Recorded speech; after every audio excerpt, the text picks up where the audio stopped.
How do they mess up at the very end? I'm feeling good about this page. Okay, here we go.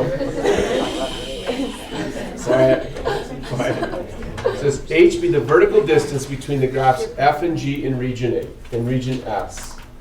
So this is really good news if I'm actually taking the test because I just did this. Like I already figured out how long that line is. We talked about it. The length of that line, which they're calling H, is equal to F subtract G. Does anyone have a question about what I have written so far? No. 3 pebbles for everyone who can raise their hand and tell me, why did I deliberately choose to write h of x instead of just h? Like I did it for a reason. What's my reason? Let's go, Michael. Because h of x is the distance at any time. Any x. Any Yep, x, any x. correct. Yeah, I could draw different lines, and my formula would still work. It would still find the length of any of the, the blue, or the green, or the red. How many new? 3 more. Okay, so we got that. Find the rate at which h changes with respect to x. So raise your hand if you know, what symbol should I write down every single time I want to find the rate at which anything is changing with respect to x? What's the mathematical symbol that means to do that operation? D dx. Perfect. So I just say d over dx of h. And just like you have done for years, if you perform an operation to one half of the equation, we must do the same to the other half. Oh no. If you knew that, please raise your hand so I can see how we did. How many knew that one? 3 more. Cool. Pebbles are flowing nicely. Okay. Questions about anything? Please. If you put h as opposed to h of x, would that be wrong? I think they would let that go. They do that all the time, actually. They'll use f sometimes, then they'll turn around and use f of x. But yeah. So they're synonymous. I think you're okay either way. And then if later you use h prime, but Should be okay. Yep, that's okay. What if you use t instead of x? So everything has a t. Yes. With respect to I think they would give that to them. Okay. I don't think they would. Yeah, I don't think they would adopt that. I wouldn't want to do it, Sarah, because I just don't like to take a chance that some graders are just a little more strict, you know. Yeah, they're like. And it seems unnecessary since it says X. Yeah. But I don't think they would take it away. Every is minus one. It seems like shitty. Hey. So next thing, let's play pebbles. Raise your hand if you know what I'm writing on the next line.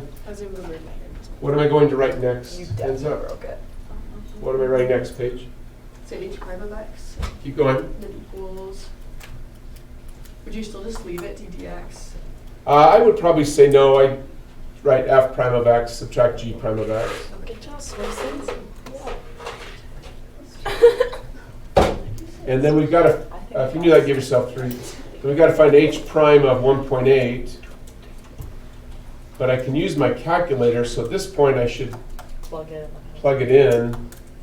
If you don't, okay, I don't. This is math 8. It is math 8. Okay. It's always best to show them whenever you use math 8, just to make sure they don't dock you for not showing them what you did. If they didn't write what I'm writing in blue, I think they'd still get credit. But I think it is safer to write it out. Where'd you get the f of x from? From where? On the h prime. No.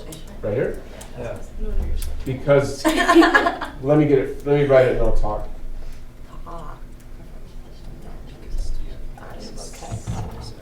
That means the same thing. And then we need the decimal. So they have a good decimal in your life. Negative Negative 3.812. Say it, Kaylee. Negative 3.812. Negative 3. I'm on the edge of the board. Ain't gonna work. Negative 3.812. Yeah. Can confirm. So that's pretty nasty handwriting. I heard a question. They didn't write down the formula, but I mean, like, they didn't write down h prime of x equals f prime of x. They just plugged it in, like, instantly. Let me look at how they give points, and we'll judge that in a second. Any questions about how to do it? If you had left the f minus g of x in one single bar, but you put parentheses around it, would that still be correct? Tell me exactly what to write. dh over dx equals ddx parentheses f of x minus g of x, close parentheses. Yeah, actually, it would have been smarter. That's what. Sometimes when I'm trying to talk with you, I don't do it the smartest way. It would have been best to just write that And then bar and then x. put a bar like this and just tell them, hey, I'm just going to go find that at 1.8. Because you can do that on your calculator just like Why that. would they do that?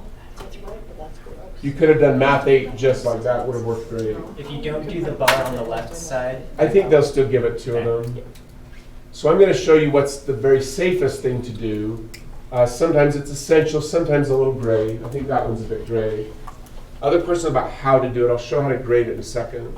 So we found h prime because it says find the rate. Yes, we found that at x equal 1.8, wherever 1.8 is, that's about right here. That line, well, actually what it's saying is that the length of the line as you move from one x to the next, so help me here, India, as you go from one x to the next along here, is the line getting longer or shorter? Getting shorter. It's getting shorter. Well, guess what? If we were measuring everything in inches, you'd find that every time you move 1 inch in the x direction to the right, the length of the line would get shorter by 3.8 inches. Okay. It's shortening by 3.8 inches every time you move 1 inch to the right. Okay. So, is that your question? Yeah. Cool. Okay, oh yes, please. So it's asking to find the rates and it gives us the rates, right? But like when it asks to find the area, I feel like we did this like I don't know. Will you just explain the rate again? Sorry, You're okay. I'm just not getting it.